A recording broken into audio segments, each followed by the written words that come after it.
19 मार्च 2025 उत्तर प्रदेश के औरैया जिले में एक ऐसा वाकया हुआ जिसने प्यार, विश्वास और रिश्ते के मायने ही बदल दिए। ये कहानी है एक नवविवाहित जोड़े की, जहां शादियों की शहनाइयां अभी पूरी तरह शांत भी नहीं हुई थी कि खुशियों पर मातम का साया पड़ गया। लेकिन यह सिर्फ एक हादसा नहीं था, यह तो एक गहरी खून से सनी साजिश थी, जिसके तार इतने करीब से जुड़े थे कि कोई सोच भी नहीं सकता था। 19 मार्च 2025 को होली का त्योहार मनाकर दिलीप सिंह यादव, जो मात्र 14 दिन पहले ही अपनी प्रेमिका प्रगति यादव से लव मैरिज के बंधन में बंधे थे, काम से घर लौट रहे थे। उन्होंने अपनी पत्नी प्रगति और बड़े भाई संदीप को फोन करके बताया कि उनका बेला गांव में काम खत्म हो गया है और वह अब वापस लौट रहे हैं। दिलीप अपने घर से महज 27 किलोमीटर दूर थे, यानी 40-50 मिनट का सफर। लेकिन देर शाम तक भी जब दिलीप वापस नहीं लौटे, तो परिवार की बेचैनी बढ़ने लगी। सबने उन्हें कॉल किया, पर उस तरफ से जो आवाज आई, उसने सबके पैरों तले जमीन खिसका दी। यह आवाज दिलीप की नहीं, बल्कि औरैया पुलिस की थी, जिसने उन्हें बताया कि दिलीप बुरी तरह घायल है और अस्पताल में जिंदगी और मौत से जूझ रहे हैं। जिस शख्स को कुछ घंटे पहले सबने सही सलामत देखा था, उसकी ऐसी खबर परिवार के लिए सदमा थी। पूरा परिवार बदहवास हालत में अस्पताल पहुंचा। प्रगति, जिनकी शादी को अभी ठीक से 2 हफ्ते भी नहीं हुए थे, यह खबर सुनते ही रो रो कर बेहाल हो गई। दिलीप को ऐसी हालत में देखकर वह फूट फूट कर रोने लगी। यह मंजर इतना दर्द भरा था कि उस वक्त अस्पताल में मौजूद गैरों तक को तकलीफ हो रही थी। 2 दिन तक दिलीप ने जिंदगी और मौत के बीच जंग लड़ी, लेकिन आखिरकार 21 मार्च 2025 को वह मौत के मुंह में समा गए। जिस घर में 15 दिन पहले शनाइयां बज रही थी, आज उसी घर में चीख पुकार और मातम का माहौल था। परिवार पूरी तरह से बिखर चुका था। शुरुआत में पुलिस इसे एक दुर्घटना मानकर चल रही थी, लेकिन फिर आई दिलीप की पोस्टमार्टम रिपोर्ट, जिसने सभी को हिलाकर रख दिया। रिपोर्ट के अनुसार दिलीप के सर पर इतने वार किए गए थे कि उनका स्कल बुरी तरह फ्रैक्चर हो गया था। यही नहीं, इतनी चोट देने के बाद उनके सर पर पीछे से गोली मारी गई थी। यह कोई हादसा नहीं, यह एक बराबर हत्या थी। पुलिस को समझ आ गया कि यह कोई लूटपाट का मामला नहीं, बल्कि एक गहरी साजिश थी। दिलीप को आखिरी बार बेला और दिव्यापुर के बीच देखा गया था। पुलिस ने तुरंत ऑपरेशन त्रिनेत्र का सहारा लिया, जो उत्तर प्रदेश सरकार द्वारा शुरू किया गया एक अभियान है, जिसके तहत हजारों कैमरे रणनीतिक बिंदुओं, अपराध के हॉटस्पॉट और राजमार्गों पर लगाए गए हैं। पुलिस ने उस पूरे रूट के सीसीटीवी फुटेज खंगालने शुरू किए और फिर पलिया गांव की तरफ जाने वाली सड़क में लगे कैमरे में जो देखा, उसने पुलिस को चौंका दिया। दिलीप बाइक पर 2 लोगों के साथ जाते दिख रहे थे। जब पुलिस ने उन 2 लोगों की पहचान शुरू की, तो जो जानकारी मिली वह बेहद शॉकिंग थी। दिलीप को बाइक पर बिठाकर ले जा रहा शख्स कोई और नहीं, बल्कि एक बेहद खतरनाक अपराधी रामजी नागर था, जो कई संगीन अपराधों के सिलसिले में जेल जा चुका था और उस वक्त जमानत पर बाहर आया था। एक सीधे साधे दिलीप के साथ एक खूंखार मुजरिम का दिखना अपने आप में ही एक रेड सिग्नल था। पुलिस ने देरी किए रामजी नागर को खोजा और पकड़कर पूछताछ शुरू की। पहले तो रामजी नागर कुछ भी कबूल नहीं रहा था, लेकिन जब पुलिस ने अपने तरीके से पूछताछ की, तो उसने एक नाम उगला, अनुराग यादव। दिलीप के परिवार ने पुलिस को बताया कि वह इस नाम के किसी भी शख्स को नहीं जानते थे। अब पुलिस भी हैरान थी। अब पुलिस ने अनुराग यादव की तलाश शुरू की और रामजी नागर की निशानदेही पर उसे पकड़ भी लिया। लेकिन यह केस इतना सीधा नहीं था। अनुराग यादव के अरेस्ट होते ही पुलिस की एक टीम सीधे दिलीप के घर पहुंची, जहां अभी भी मातम का माहौल था। पुलिस ऑफिसर ने दिलीप की वाइफ प्रगति को बुलाया और उनसे कुछ पूछताछ करने लगे। परिवार वालों को लगा कि केस के सिलसिले में वह प्रगति से सवाल कर रहे होंगे, लेकिन तभी अचानक पुलिस टीम के साथ आई लेडी कांस्टेबल ने प्रगति का हाथ पकड़ा और उसे अपने साथ ले जाने लगी।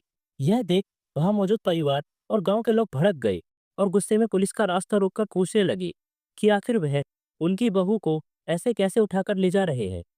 मगर जब पुलिस ने जवाब में वजह बताना शुरू किया, तो उनके कहे एक एक शब्द पर वहां मौजूद सभी के लिए यकीन कर पाना मुश्किल था। पुलिस ने खुलासा किया कि दिलीप की हत्या की साजिश में उन्हीं की घर की बहू और दिलीप की वाइफ प्रगति का हाथ है। पहले घर के छोटे बेटे की मौत और फिर उसकी मौत में उनकी बहू का ही हाथ होना। यह सुनते ही पूरे परिवार की जिंदगी में भूचाल आ गया। सभी के लिए यह समझ से परे था कि जिस दिलीप से प्रगति 3 साल से रिलेशनशिप में थी और जिसके लिए वह सभी से जिद कर अपनी मर्जी से मात्र 15 दिन पहले ही शादी कर दिलीप के साथ जिंदगी की नई शुरुआत करने जा रही थी। इस खूनी खेल की जो वजह सामने निकल कर आने वाली थी, वह दिखाएगा कि कैसे आज के इस दौर में प्यार को इंसानी रूप इन हैवानों ने अपने लालच के लिए सिर्फ एक खेल बनाकर रख दिया है। इस दर्दनाक साजिश की जड़ें साल 2020 से शुरू हुई थी। फफूंद की रहने वाली प्रगति के घर से सिर्फ 100 मीटर दूर रहता था 29 साल का अनुराग यादव। अनुराग के पास कोई काम धंधा भले ही नहीं था, लेकिन वह अपनी झूठी शान भरी जिंदगी का दिखावा जरूर करता था। ब्रांडेड कपड़े, महंगी गाड़ियां और फ्लाइट से यात्रा करना, वह ये सब अपने दोस्तों और रिश्तेदारों के पैसे से करता था, क्योंकि असलियत में तो उसके पास खुद की एक बाइक तक नहीं थी। अनुराग की इस झूठी रहन-सहन को देखकर प्रगति उससे अट्रैक्ट होने लगी थी। दोनों परिवारों के बीच जमीन के विवाद के चलते कई पीढ़ियों से दुश्मनी चली आ रही थी। इसी वजह से प्रगति सरेआम अनुराग से बात नहीं कर पाती थी, लेकिन उसे देखा जरूर करती थी। एक दिन अनुराग ने उसे अपना नंबर दिया और दोनों के बीच चोरी छिपे बातें शुरू हो गई, जो जल्द ही मुलाकातों में बदल गई। प्रगति अपनी मौसी के घर से साईं मंदिर जाने के बहाने निकलती और अनुराग से एक होटल में मिलती। उनकी आशिकी इतनी आगे बढ़ गई थी कि प्रगति के कहने पर अनुराग ने अपना असली नाम मनोज नारायण बदलकर अनुराग यादव रख लिया था। प्रगति के घर वाले इस रिश्ते को कभी स्वीकार नहीं कर रहे थे, लेकिन प्रगति अनुराग से ही शादी करना चाहती थी। इस सनक में वह अपनी नस तक काट चुकी थी। अनुराग जिस हाई-फाई लाइफस्टाइल के सपने प्रगति को दिखा रहा था, वह उन्हीं को सच मान बैठी थी।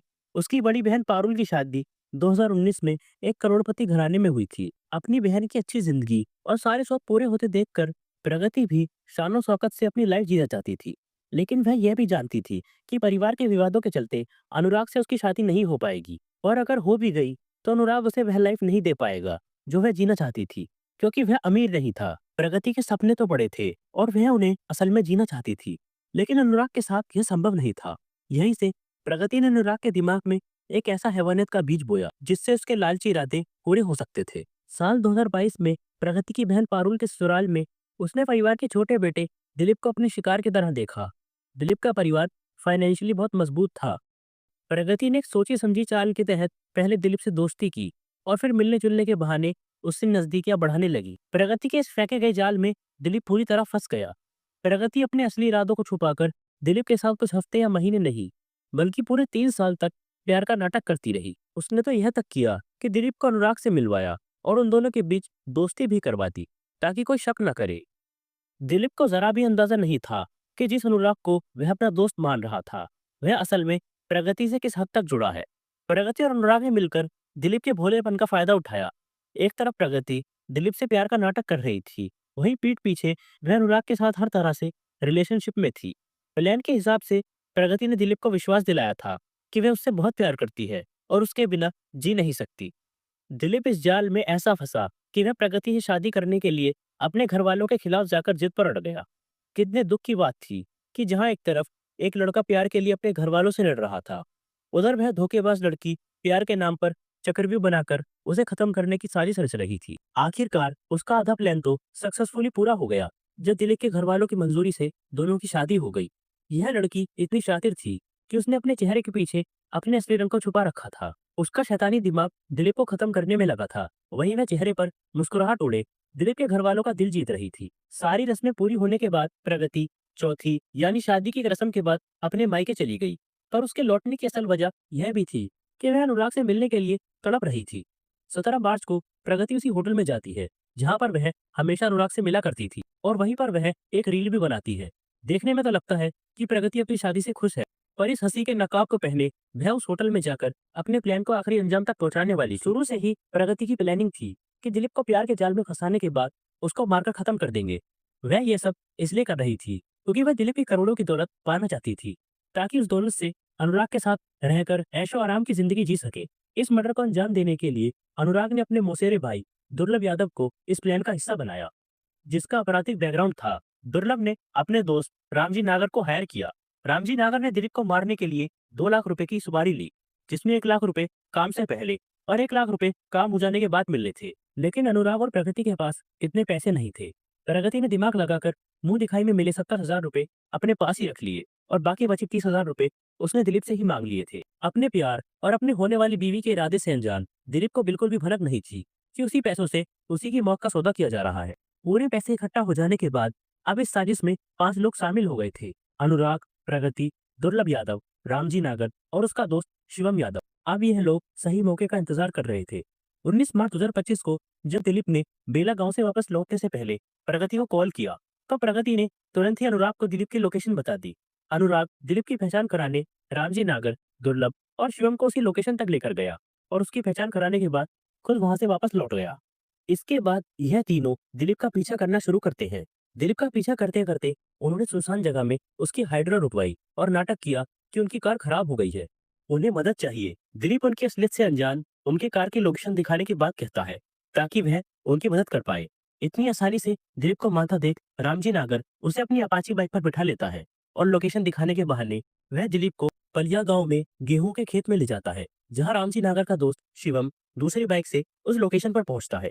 दिलीप उस खेत में चारों तरफ नजर फेरता है, लेकिन उसे वह कार नहीं दिखाई देती जिसके लिए उसे लाया गया था। वह कुछ समझ पाता इससे पहले ही वह तीनों मिलकर उस पर हमला कर देते हैं। पहले वह लोग उसे मारते पीटते हैं, फिर बंदूक की बट से उसके सिर पर कई वार करते हैं। इसी बीच दुर्लभ गुस्से में आकर देसी कट्टे से दिलीप के सिर पर पीछे गोली मार देता है। सभी को लगा कि दिलीप मर चुका है, इसलिए वह तीनों उसकी बॉडी को गेहूं के खेत में छोड़कर भाग जाते हैं। लेकिन दिलीप सर पर मारी गई उस गोली से मरता नहीं है। जैसा फिल्मों में दिखाया जाता है कि सिर पर गोली लगने से तुरंत मौत हो जाती है, लेकिन यह हकीकत से कोसों दूर है। तुरंत मौत के लिए ब्रेन स्टेम या ब्रेन टिश्यूज का बुरी तरह डैमेज होना जरूरी है। इस केस में दिलीप को जिस कट्टे से मारा गया था उसमें 0.315 बोर की बुलेट का यूज हुआ था, जो लिथल तो होती है, लेकिन उसमें मिलिट्री ग्रेड वेपन्स जितनी पावर नहीं होती। दिलीप की तुरंत मौत नहीं हुई, बल्कि उसकी मौत का कारण उसके सिर में दी गई वह चोटें थी, जिसके चलते उसका स्कल फ्रैक्चर हो गया था और इन्हीं हमलों में उसका ब्रेन डैमेज हो गया था। जिसके बाद 2 दिन अस्पताल में अपनी जिंदगी की लड़ाई लड़ते लड़ते उसकी जान चली गई। प्रगति और अनुराग के हिसाब से तो उन लोगों ने प्लान को बहुत होशियारी से अंजाम दिया था, लेकिन पुलिस को मिली सीसीटीवी फुटेज से वह लोग एक एक कर पकड़ लिए गए और उनकी साजिश से पर्दा भी उठ गया। रामजी, प्रगति और अनुराग के अरेस्ट होने की खबर फैलते ही दुर्लभ और शिवम यादव फरार हो गए थे। पुलिस ने उन्हें पकड़ने के लिए दोनों पर 25-25 हजार रुपए का इनाम निकाला। आखिरकार 27 मार्च 2025 की रात को शहबाजपुर बम्बा एरिया में बने पुलिस चेक पोस्ट को जब दुल्ला और शिवम क्रॉस करने की कोशिश करते हैं, तो पुलिस उन्हें पहचान लेती है। वह वहां से भागने लगते हैं और पुलिस पर फायरिंग शुरू कर देते हैं। जवाबी फायरिंग में पुलिस दोनों के पैरों में गोली मारकर उन्हें दबोच लेती है। अब इन पांचों पर बीएनएस के सेक्शन हत्या के लिए सजा, आपराधिक साजिश और सेक्शन 35 की धाराएं लगाई गई, जिसमें अगर क्राइम प्रूव होता है तो इन सबको फांसी या उम्र कैद हो सकती है। यह केस एक बार फिर साबित करता है कि जब मोहब्बत के नाम पर लालच पैदा होता है तो सिर्फ दिल नहीं बल्कि जिंदगियां बर्बाद होती है। प्रगति ने कभी अनुराग से भी सच्चा प्यार नहीं किया था, बल्कि उसे प्यार था तो इस दिखावे भरी जिंदगी से, जिसे देखकर वह अनुराग से अट्रैक्ट हुई थी और अनुराग बिना मेहनत के ऐशो आराम वाली जिंदगी चाहता था। तो अगर आपको यह वीडियो अच्छी लगी तो हमारे चैनल जुर्म की बात को सब्सक्राइब करें और वीडियो को लाइक करें। धन्यवाद।